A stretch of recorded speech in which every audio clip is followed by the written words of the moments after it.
ഞാനിന്നേ അപ്പത്തിൻ്റെ കൂടെ കഴിക്കാൻ ഒരു മുട്ടക്കറി ഉണ്ടാക്കി. അതിൻ്റെ റെസിപ്പി ഒന്ന് ഷെയർ ചെയ്താലോ? ആദ്യം ചട്ടി അടുപ്പത്ത് വെച്ച് അത് ചൂടാകുമ്പോൾ അതിലേക്ക് എണ്ണ ഒഴിച്ച് സവാള, ഇഞ്ചി, വെളുത്തുള്ളി, കറിവേപ്പില എല്ലാം ഇട്ട് കുറച്ച് ഉപ്പും കൂടി ഇട്ട് നന്നായിട്ട് വഴറ്റി കൊടുത്തു. അതിനുശേഷം അതിലേക്ക് കുറച്ച് മഞ്ഞൾപ്പൊടി ഇട്ടു, മല്ലിപ്പൊടി ഇട്ടു.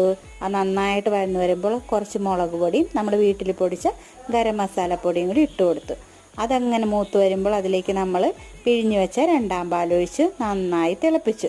നന്നായി തിള വരുമ്പോൾ നമ്മൾ പുഴുങ്ങി അരിഞ്ഞു വെച്ച ഉരുളക്കിഴങ്ങും മുട്ടയും അതിലിട്ട് വീണ്ടും അടച്ചു വെച്ച് ഒരു 5 മിനിറ്റ് നന്നായിട്ട് തിളപ്പിച്ചു. ഈ കറി നന്നായി കുറുകി വരുമ്പോൾ നമ്മൾ പിഴിഞ്ഞു വെച്ചിരിക്കുന്ന നല്ല കുറുകിയ ഒന്നാം പാലില്ലേ, അതൊഴിച്ച് ഒന്ന് ഇളക്കിയെടുത്തു കഴിഞ്ഞാൽ നമ്മുടെ സൂപ്പർ മുട്ടക്കറി റെഡി. അപ്പോഴേക്കും എൻ്റെ മാവൊക്കെ നന്നായിട്ട് പൊങ്ങി വന്നു. ഞാനപ്പോൾ നല്ല ചൂട് പാലപ്പം ഉണ്ടാക്കി ചൂടോടെ സെർവ് ചെയ്തു.